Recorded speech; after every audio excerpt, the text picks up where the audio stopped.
The Scottish Government has said that schools must provide separate toilets for boys and girls as part of new guidance, which follows two landmark court rulings. It says that facilities must be made available on the basis of biological sex, but the schools can also provide gender-neutral toilets. Well, I asked the Cabinet Secretary for Education how prepared schools are for the guidance and whether it's clear enough. Most schools in Scotland have boys' toilets, they have girls' toilets, and they also often have gender neutral provision. They are also required by law to have an accessible provision as well. So many schools already have this type of approach, but it was important that we updated our national guidance to be in line and to be very clear with the ruling in relation to the Supreme Court, and that's exactly what the update today has provided. Why are you leaving it to the schools, though? I mean, shouldn't it be fairly simple that if you're a trans boy, you know whether you can use the boys' or the girls' toilets? I think it's important that we update the guidance in line with the legal requirements as stipulated in the Supreme Court ruling. There have also been other legal changes in recent times, and we've taken time to reflect on those changes and to update our guidance. But of course, the guidance that we can produce and provide as a government in Scotland is non-statutory in nature.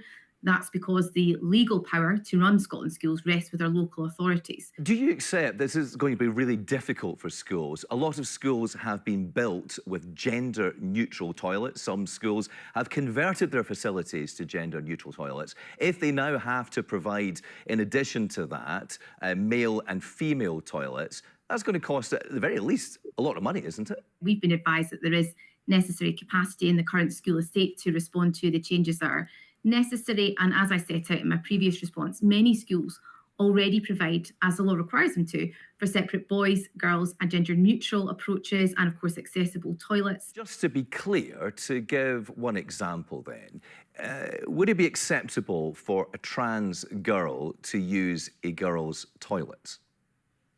So it's very difficult for me as Education Secretary to comment on specific examples, Graham. You'll understand that because I don't know the nature of the case, the nature of the individual involved. But it's a general principle, though, isn't it?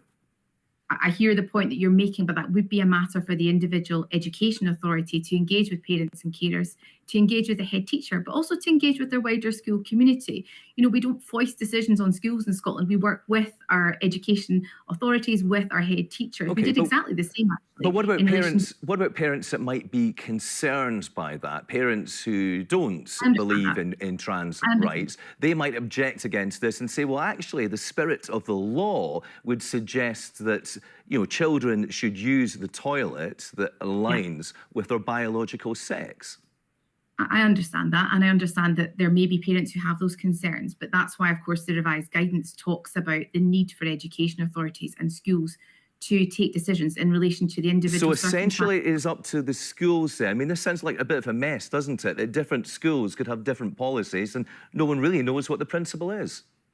No, because the law is very clear in relation to biological sex, and that, of course, has been stipulated by the Supreme Court ruling. So the guidance has been updated in that regard. But you've not, you say that you can't say to me whether a trans pupil should or should not visit a toilet which aligns with their biological sex. You say that you can't tell me the answer to that. I say to you, Graham, that that decision has to be informed by the individual needs and circumstances of that pupil. Which means the policy could be different in every school up and down the country.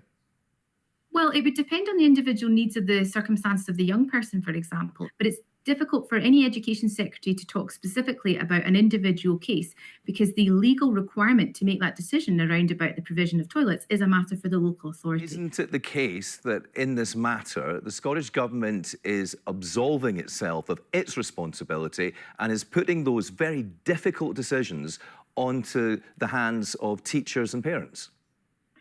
No, I wouldn't accept that. And of course, the statutory responsibility, as I mentioned, for the delivery of education in Scotland rests with our councils.